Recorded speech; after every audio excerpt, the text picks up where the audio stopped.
Hello ladies and gentlemen, this is Andy, and again this is UFOs and other paranormal stuff.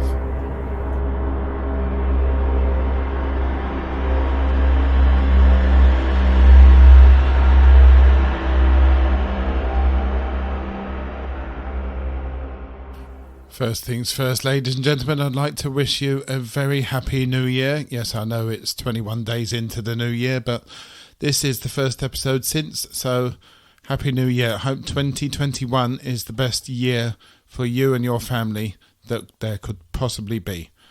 Why not make that year happen and really happen by visiting our partners at greatdanes.uk. That's greatdanes.uk. Anything you want, they sell it.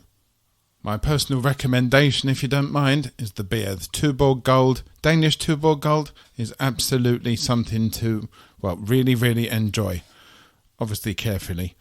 So yes, don't forget, have a look at greatdanes.uk. That's GR8DANES.uk. Now, as you will know, we're running a little giveaway to win Inside Wright Patterson and Trinity by Jacques Vallée. Two wonderful books about UFO stuff, of course. I'd like to say a massive well done to Tracy, who has won those books. Well done. I hope you enjoy them. They're on the way to you. Also, ladies and gentlemen, I am compiling another Your Stories episode. We did one about, I think it was about a year ago, and you send in your stories to me at UFOs and other paranormal stuff at gmail.com. And I'll read them out on the podcast. It was a very popular show, that one. Still in the top 10, I believe. So yes, once again, if you have any ghost stories, any poltergeist stories, anything at all, any personal stuff, just send me the email. Send me an email to UFOs and other paranormal stuff, and I'll read it out on the podcast. Today's episode, ladies and gentlemen, is a two-parter. The first part is a really good mystery. It's the Great Isle of Mull air mystery. The Isle of Mull is a supremely picturesque island just off the west coast of the mainland of Scotland. It's a beautiful island, part of the Inner Hebrides, and on a nice clear day, it offers you views across the sea to other islands such as Cole, Tiree, Islay, I think that is, Jura, the island that George Orwell lived on, and I believe he wrote 1984 on that island, as well as the super historic islands of Skye and Iona. It is a quiet place with many natural things to drive out to and see. You've got loads of waterfalls, streams, beaches serve as some of the most beautiful and awe-inspiring in the whole of Scotland, or in fact the whole UK. Then you have the towns. Mull's main town is a place called Tobermory. Tobermory is a colourful port town which relies heavily on its fishing industry, as well as the tourist ships that come into the Inner Hebrides too. They pop into Mull, have a look around, and all jump back on the ship again. The colourful buildings that fill the view of Tobermory from the sea are more famously known to children as the houses that residents of Balamory lived in.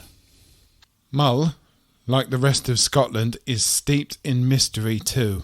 During the Viking times, Mull and Iona were the locations for attacks by some sea monsters, according to the Viking stories.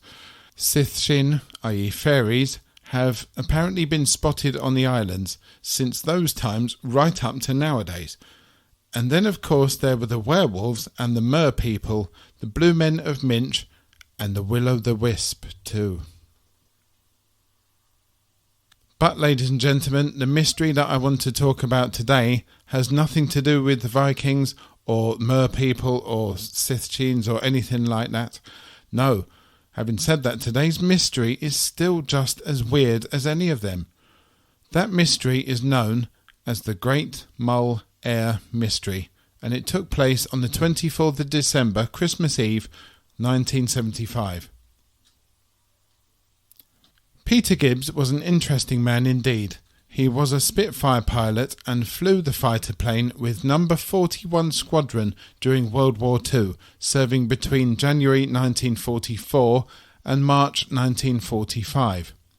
He was a talented violinist throughout the 1950s, 1960s and the early part of the 1970s, even playing in the Philharmonia Orchestra and the London Symphony Orchestra too.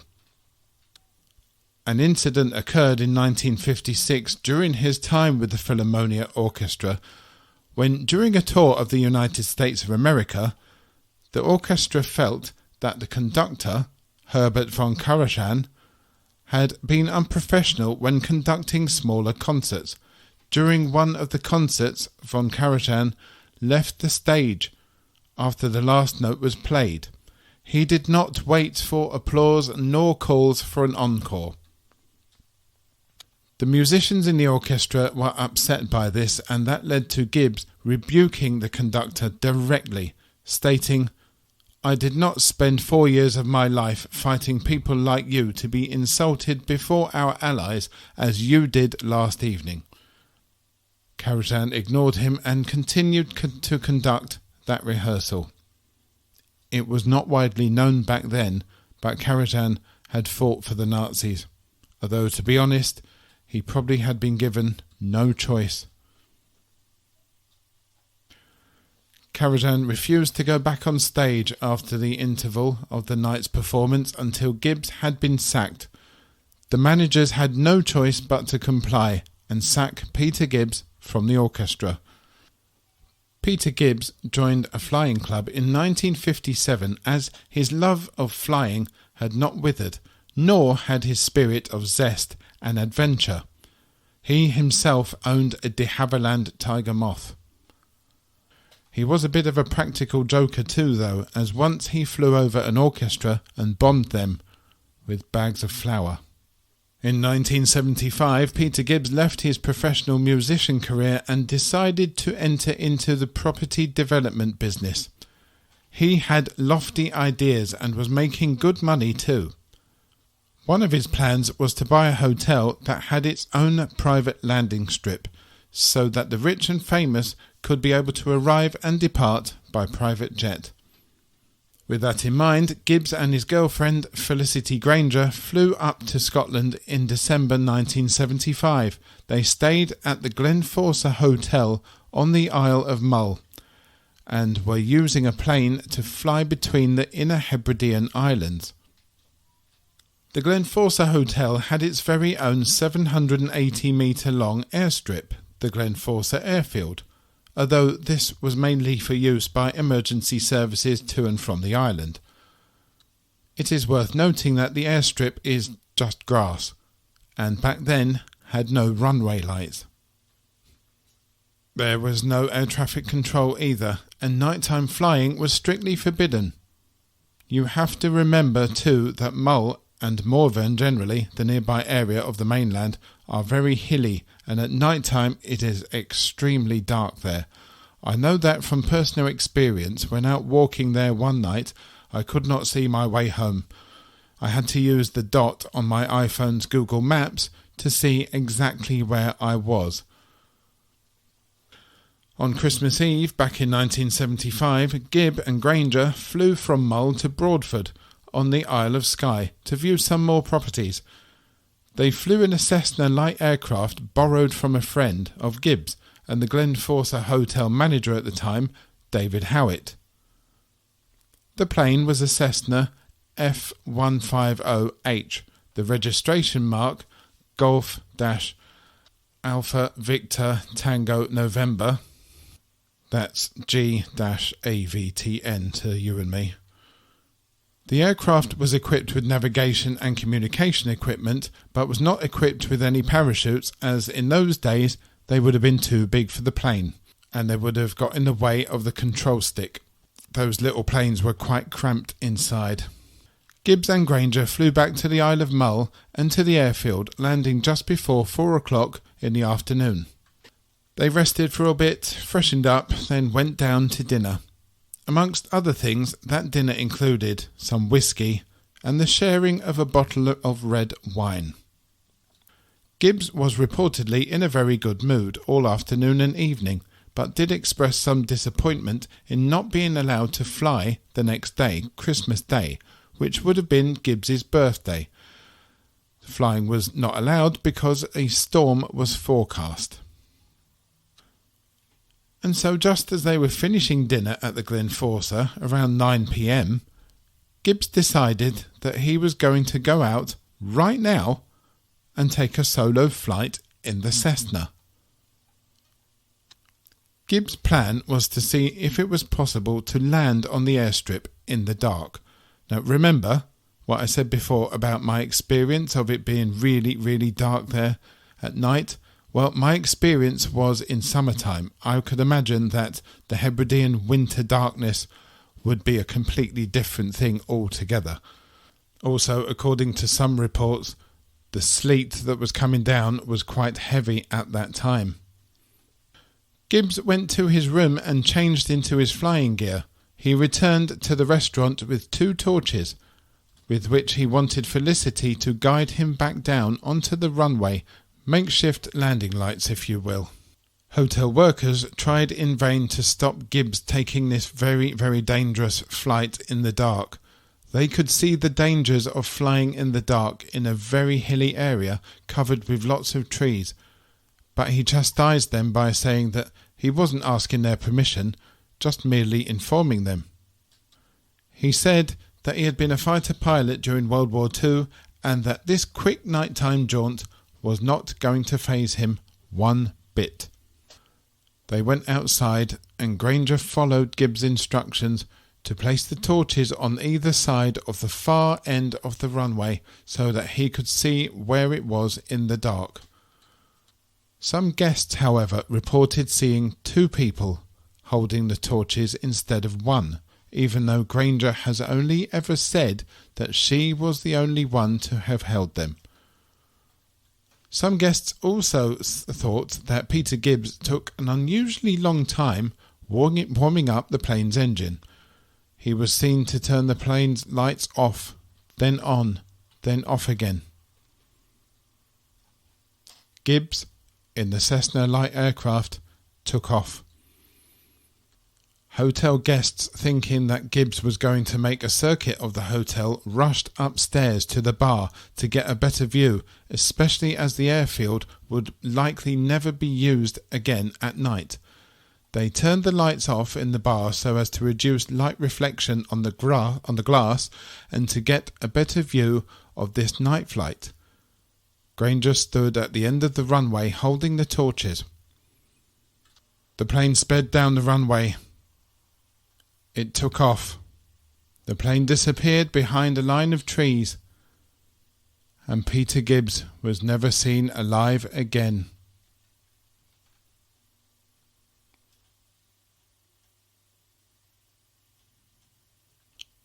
After 10 minutes, Howitt, the hotel's manager, began to worry, fearing that the plane had ditched in the water. He drove out to try and find it and Gibbs, using the hotel's Land Rover to get through the sleet and dipping the car's headlights so as to illuminate the water more. But there was no trace of any plane or any person.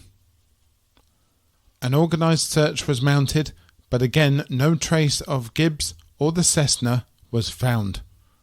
The search was described as huge and lasted all over the Christmas holidays. The air, sea and land search took place, but they could not find anything.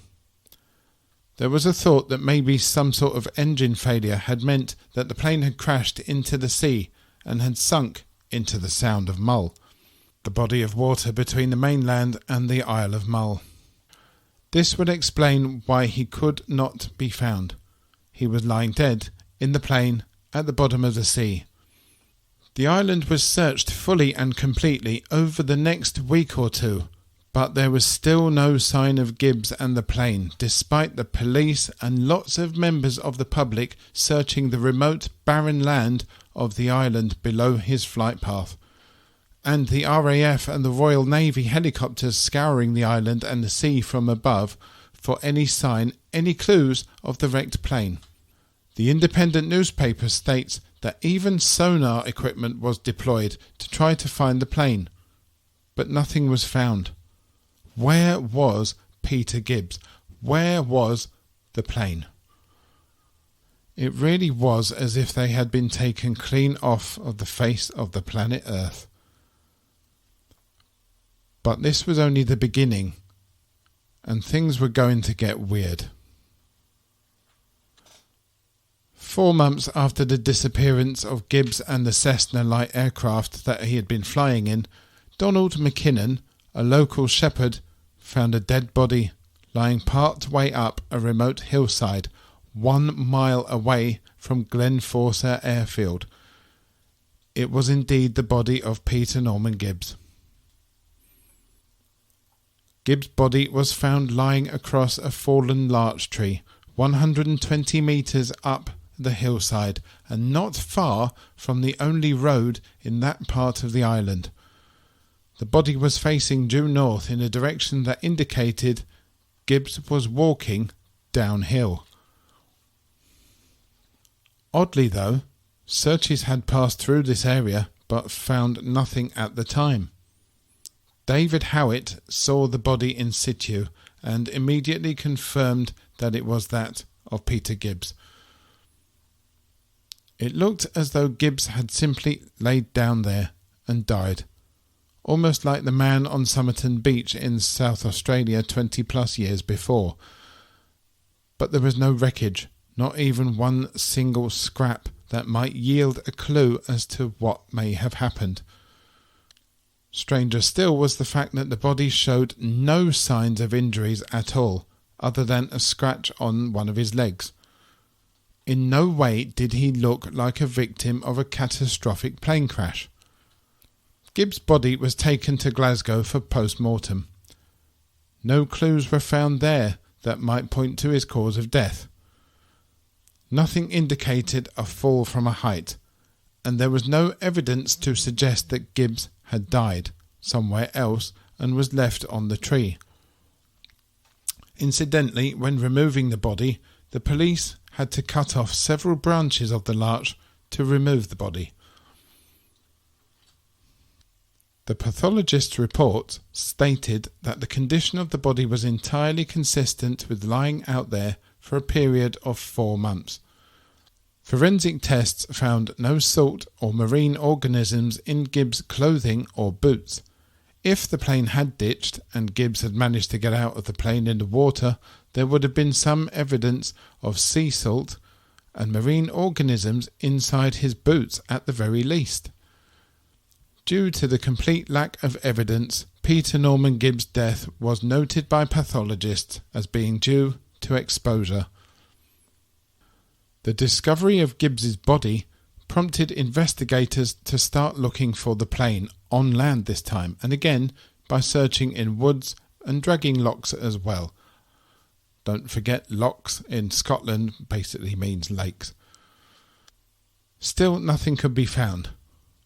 Could Peter Gibbs really have survived long enough after ditching the plane in 6 degrees centigrade of water to swim to land in the middle of a Scottish winter with all that sleet and everything, and walk all the way to and then up a hillside, not just battling the cold of the weather, but also that of the soaking wet clothes and boots too?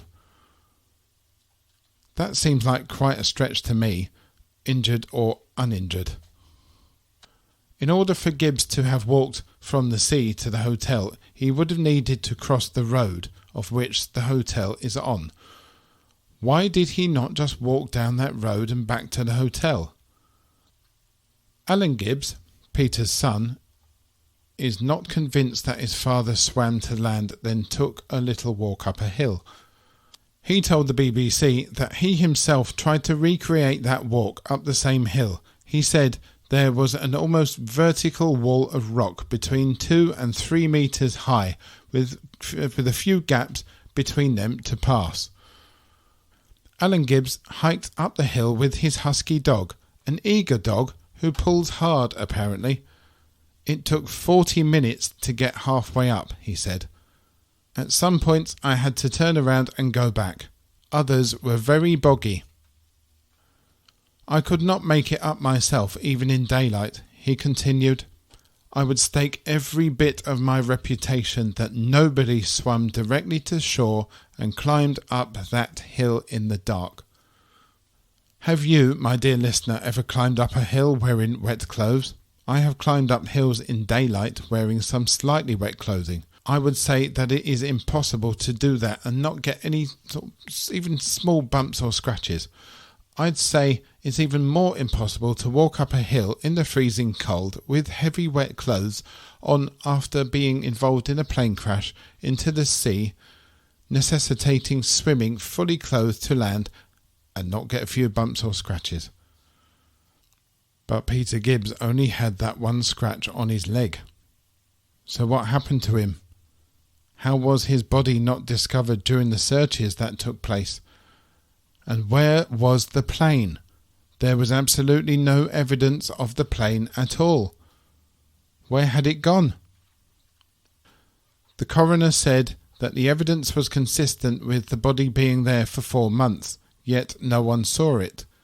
It is also worth noting that there was no evidence that animals or birds had tried to have a peck at it.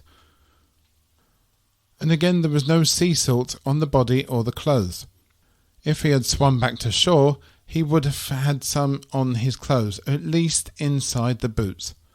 Surely it would be highly unlikely that there would be no traces of seawater in his boots, no matter what the elements the body endured in the 4 months it had apparently laid on the hill.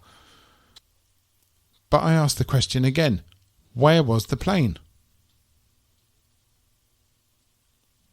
In 1986, just over 10 years after the accident, 2 brothers were diving for clams in the Sound of Mull, the stretch of sea between the island and the mainland. They discovered a small aircraft about 1 mile off the coast of Mull, due east of the Glenforsa airfield, at the bottom of the Sound. The brothers inspected the aircraft and reported later that the disposition of the aircraft indicated a considerable impact. The engine of the plane was some distance away, having detached itself from the frame of the vehicle. A wheel was missing, and the wings had come off and were lying some distance away too. The cockpit's perspex window was out, and both doors were fully locked. For anyone to get out of that plane, they would have needed to climb up and out through the shattered perspex window. In such circumstances, surely it would have been impossible to have done that without injuring oneself more than just a scratch. The plane was not recovered from the Sound of Mull, and the photographs that the brothers took of the vehicle were not good enough to allow air crash investigators to see if the crash may have been survivable or not. Some people even say that the photographs are fake. But then in February 2004, some Royal Navy minesweepers undertaking a coastal mapping operation in the waters near Oban, HMS Pembroke, HMS Penzance and HMS Inverness, found a plane 30 metres beneath the surface. Pembroke used a remote underwater camera to take pictures of the wreckage, which was that of a small plane, with the damage being 1 wing missing. Royal Navy spokesperson Neil Smith said, "We think it could be a Cessna, but we have not confirmed that yet." It was discovered later that it was in fact not Peter Gibbs's plane, as the only one found by the Pembroke was a Piper Aztec that ditched in the area 20 years ago. Its crew escaped unharmed. So what happened? Nobody knows for sure. Some still say that Gibbs could not see in the dark and, while returning to the airfield, crashed into the water, got out of the plane, swam back to land, then strangely walked up a hill in heavy soaking clothes instead of taking the only road that there was on that part of the island to the hotel or to a house nearby to call for help. Others have said that Gibbs either saw a UFO too close and jumped out of the plane at low altitude, which would surely have shown some more injuries, or that the plane may have hit a UFO while in mid-air, then crashed into the sea.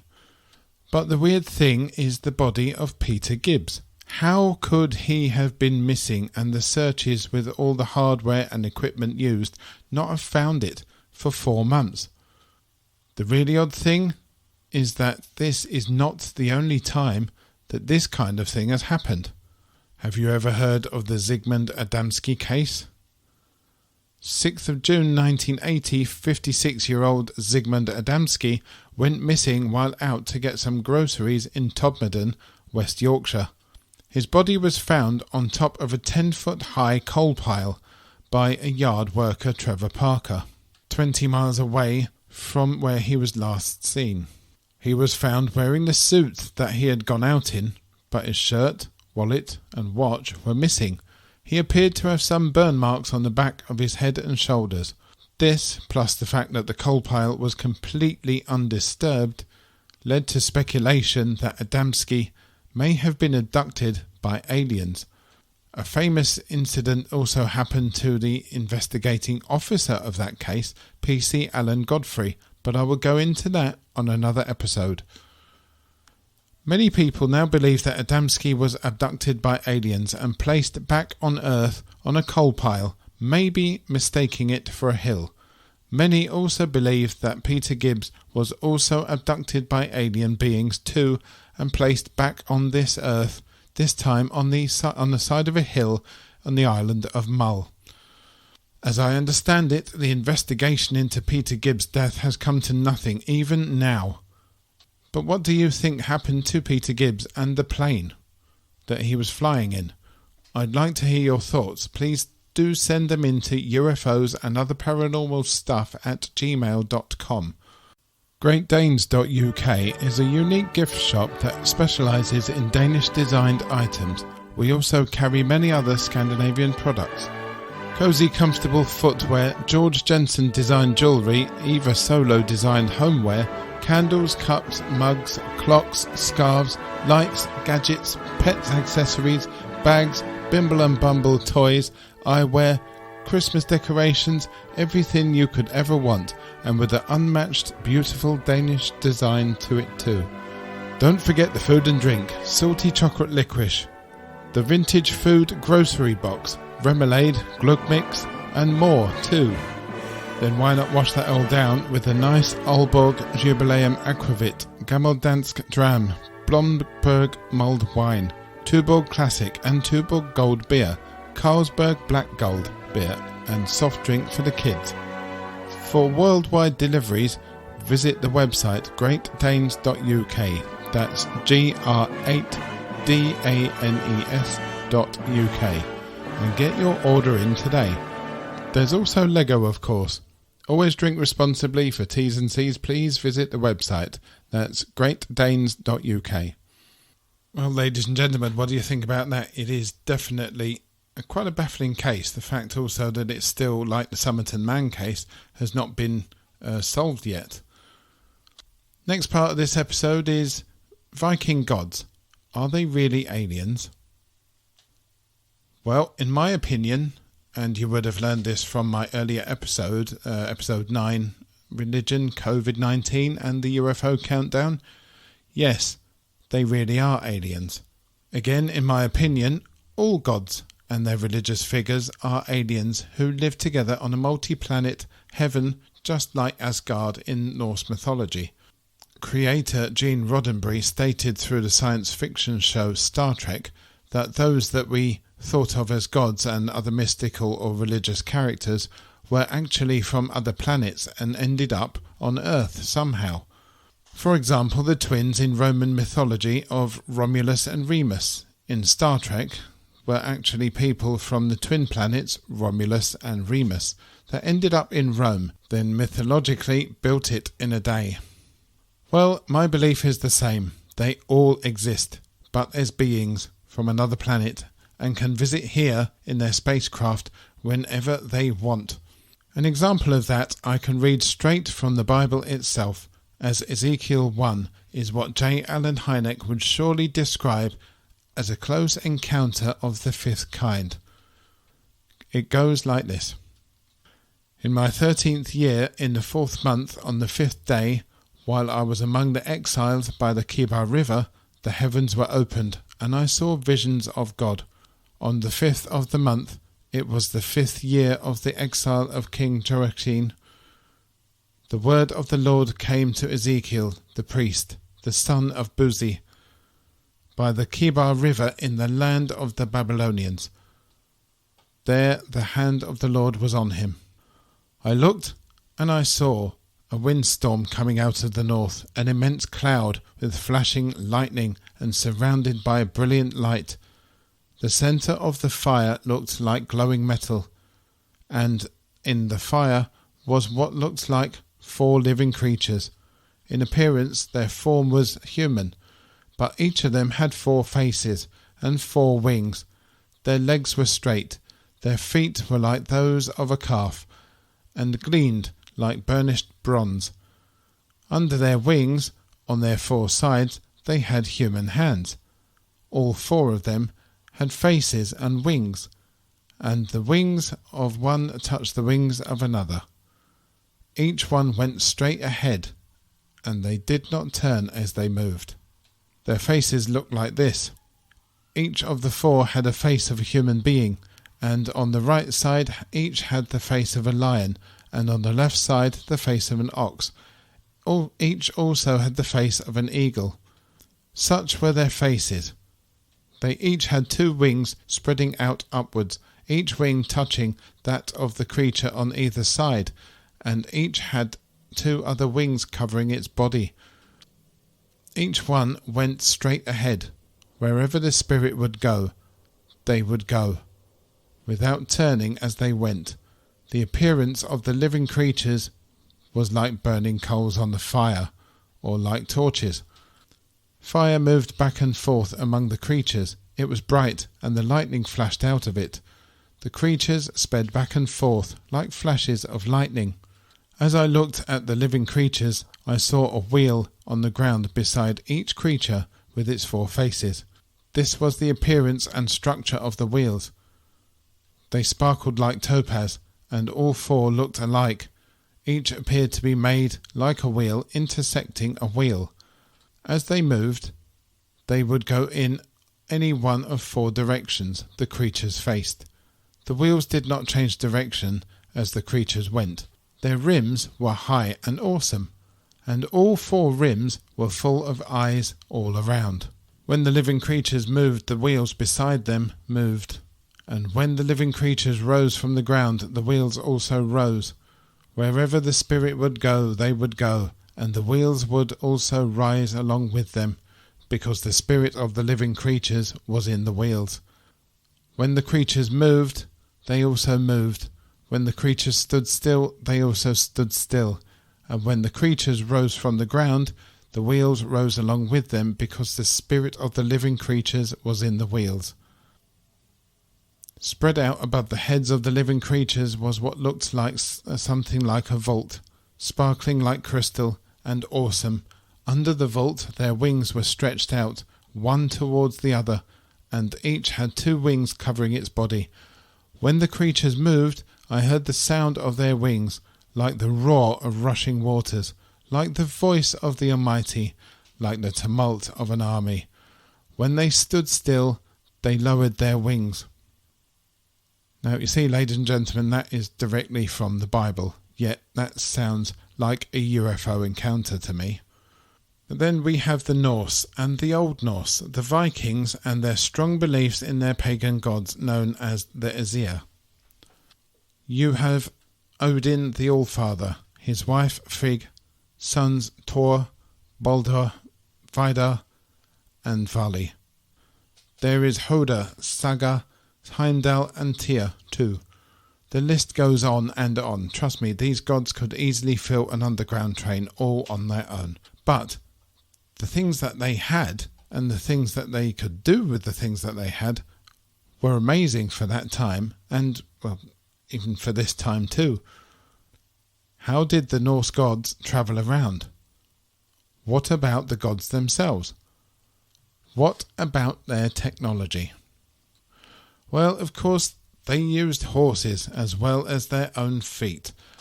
But horses of the Viking gods were different to normal horses of Earth at that time.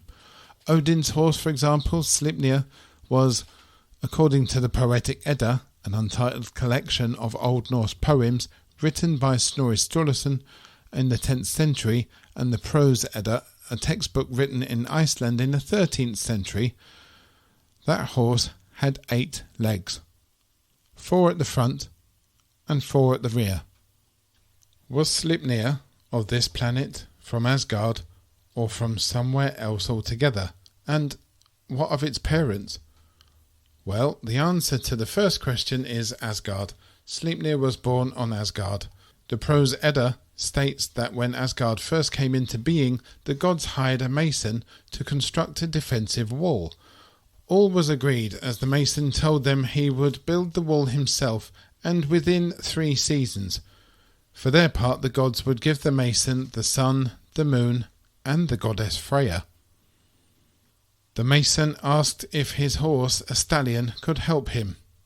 The gods agreed to that, but quickly learned that it was a trick, for the stallion had super strength and greatly increased the speed of the wall's construction. The gods, some of whom could be tricky too, decided that they would not pay up their end of the bargain, as in their mind the mason had cheated. Of all the gods, they chose Loki to find a way to stop the mason from cheating.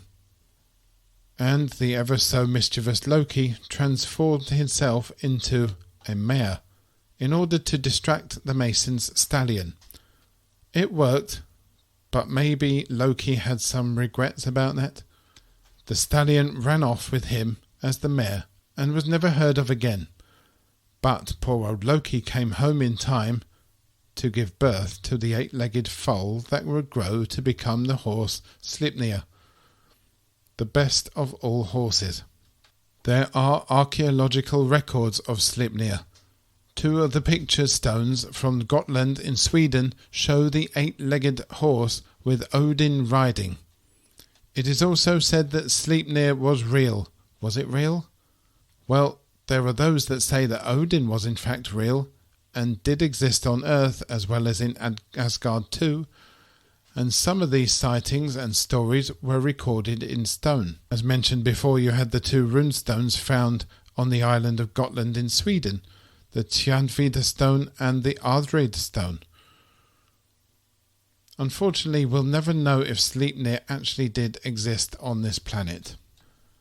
Maybe given the parenting of this wonder horse, he may not have been able to have survived any amount of time on the planet Earth, but if those people who think that Odin existed and visited Earth every so often, surely he would have needed a horse to ride when he was off Earth.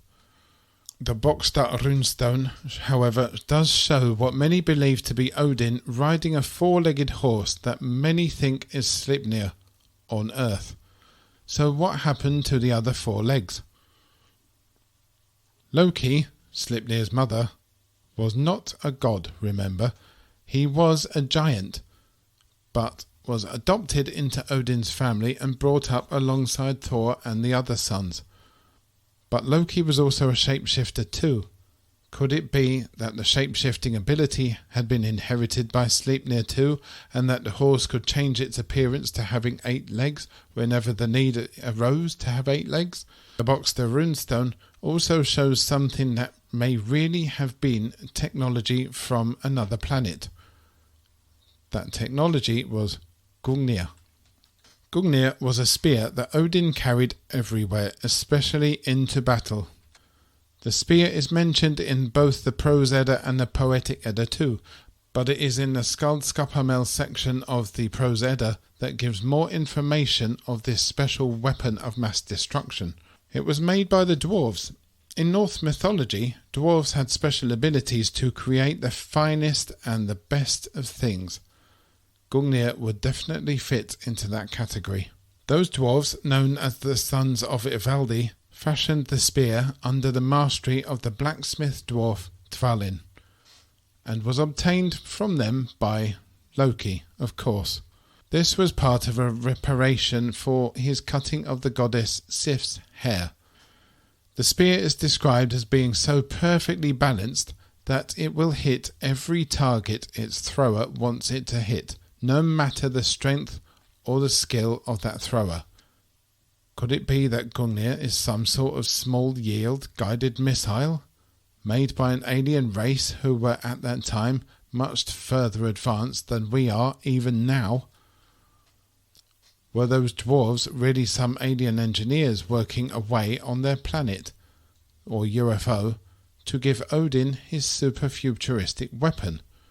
Well, that may be so. Gungnir wasn't the only great thing that the skillful dwarves created. Among the wondrous creations made by the dwarfs after a bet from Loki that they couldn't make anything better than those of the sons of Ivaldi could, they made Glenforsa, the golden boar for Freya, Skjoldnir, Freya's ship, Draupnir, Odin's ring, and the most famous of all, Mjolnir, Thor's hammer. We have all heard of Mjolnir thanks to Marvel films and comics' recreation of the Viking god Thor. Mjolnir was forged by the dwarf blacksmiths Sindri and Brokkr after a bet by Loki that they could not create better things than the other dwarfs, the sons of Ivaldi. But he was wrong. The problem was that Loki hadn't bet money, he bet his head. Yes, he bet his head. He was okay when the first two items were made, but when Mjolnir was created, he started to get a little bit worried. As Sindri placed the iron for the hammer into the forge, his brother Brokkr went to pump the bellows. Loki decided that this would be the best time to try and sabotage their work, and so transformed himself into a fly and bit Brokkr on the eyelid enough that it drew blood. The blood ran into Brokkr's eyes, and he could work no longer, as he could not see properly. Brokkr never worked again. All that commotion made Sindri lose concentration on his work. When he took the hammer out of the forge, he then realized to his horror that the handle was much shorter than planned, meaning that the hammer could only be wielded with one hand instead of the normal two. It turned out not to matter. Everyone agreed that Mjolnir was the finest object ever made. Mjolnir, like Gungnir, could do wonderful things, but only Thor could pick it up and use it. Whatever Thor wanted his trusty hammer to do, it did. I must say I would like one to help me with the DIY at home. It would certainly make it a lot easier. But again, was this hammer a super future weapon created by aliens, the gods and their dwarven friends? The stories of Mjolnir in the Eddas tell of a hammer that had mighty power and could even crush mountains, and did so on its way to crushing the Jotun, which was the giants. But again, the question is, was Mjolnir real? The answer may not be what you would expect. According to the local.se, Swedish news in English, archaeologists called to the depths of the Citybanan tunnel project in Stockholm in March 2013 were stunned to find what they believed to be Mjolnir, the hammer of the Norse god Thor. The hammer was found in the granite bedrock of Södermalm Island in Stockholm, where engineers are excavating a tunnel to redirect the suburban commuter trains in one of the capital's biggest infrastructure investments since the metro was built. It was a case of shock and awe when one of my engineers recognised engravings on the object to be Norse runes, project manager Johan Laber told the local. At first I thought it was piping sticking out of the ground, added Rav Pidotini. Upon closer inspection, the object was discovered to be a handle, not piping. But as the Indian-born excavation expert was not familiar with Norse myths, he didn't recognise what turned out to be rune writing. The excavation team then alerted management, who in turn asked City Hall for guidelines. Much of the project has focused on keeping vibrations from blasts at a minimum in order not to damage architectural landmarks above the ground. Although analysts have yet to identify the metal, experts have told Stenana it was likely a complex alloy, as there was no oxidization on the surface of the giant hammer. The object, engraved in intricate runes and lightning bolts, measures more than 60 centimeters from handle to head. Once removed, experts said it would likely weigh more than 50 kilograms, because half of the hammerhead is still stuck in the bedrock. Archaeologists have said they do not want to release the translation of the runes to the public before they can get access to the entire text. Archaeologists called to the city balance scene were completely floored by the new find. If there had been an existing cavern here, we would have no doubt assumed that this was a copy of Mjolnir used by Viking leaders in rites and ceremonies, said Ludwig Andresson, chairman at the Norse Myth Appreciation Society in Borås. The object, however, was found partially encased in granite. A specialist archaeological team with experts called in from Iceland and Denmark and niche Swedish smiths have ordered that the hammer remain in the tunnel until some initial tests can be run. So what do you think of that? How could this hammer with its runes have gotten into the bedrock of this Swedish island?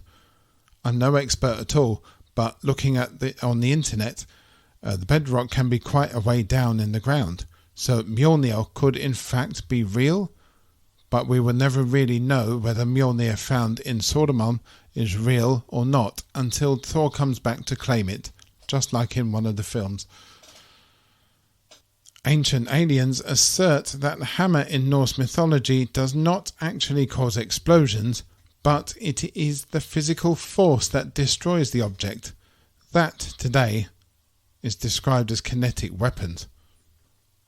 One more of the weirdly interesting and very technologically advanced items in the Norse Gods inventory, also made by those skillful dwarves, Freya's ship's Skiblothnia. Could this ship, the best of ships, have actually been a UFO? Loki, as mentioned, is trying to make up for one of his acts of mischief. He cut off Freya's hair by giving Freya a ship called Skiblothnia. But Skiblothnia was no ordinary ship. It was the finest craft ever made. It could go anywhere that Freya wanted it to go, and it could go super fast too, even if there was no wind. It was big. It was really big. It is said that it could fit all of the Aesir inside it, along with all of their horses and all of their weaponry too. But, if needed, Skiblothnia could be folded up so small that it would fit in your pouch, and it could be carried around. Imagine that, a small tiny folded up piece of wood in a pouch. Unfold it and you have the greatest ship that ever sailed the seas. That type of technology sounds to me very out of this world. As we have heard in this podcast and other media, sightings throughout history haven't always described UFOs as flying saucers. The descriptions of strange aerial phenomena have usually been made by people with absolutely no idea of far future's technology.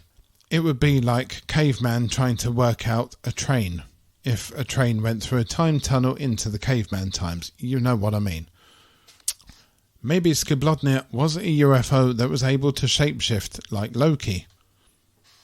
Now, who exactly might these ever so skillful dwarves have been? Just simply looking it up on the internet will show you some very old pictures of these small people. Some pictures show them with large heads and spindly legs and arms, with larger than what would seem usual eyes. Could it be that these dwarves, who seem to have natural ability to create these absolutely wonderful things such as Gungnir, Skiblothnia and Mjolnir, really be the famous grey aliens that so many people talk about having seen in real life? If so, does that mean that the gods really do exist and have been working alongside the grey aliens for possibly millions or billions of years? That, ladies and gentlemen, is a question that I would love to see a positive answer to. Well, ladies and gentlemen, again, what do you think of all that? That is a lot to take in. It was a lot of research, I'll tell you. But as always, it was fun to do it. I love doing it. Let me know your thoughts on the show. Let me know your thoughts on this episode. Again, send in everything you have to UFOs and other paranormal stuff. And until the next episode, I'll speak to you very soon. Take care. GreatDanes.uk is a unique gift shop that specialises in Danish designed items. We also carry many other Scandinavian products.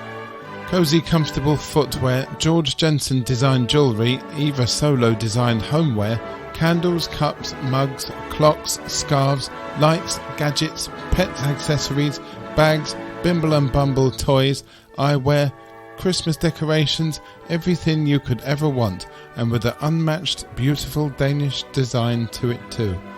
Don't forget the food and drink, salty chocolate licorice, the vintage food grocery box, remoulade, glug mix, and more too. Then why not wash that all down with a nice Aalborg Jubileum Aquavit, Gammeldansk Dram, Blomberg mulled wine, Tuborg Classic and Tuborg Gold beer, Carlsberg Black Gold beer, and soft drink for the kids. For worldwide deliveries, visit the website greatdanes.uk. That's GR8DANES.uk. and get your order in today. There's also Lego, of course. Always drink responsibly. For T's and C's, please visit the website. That's greatdanes.uk.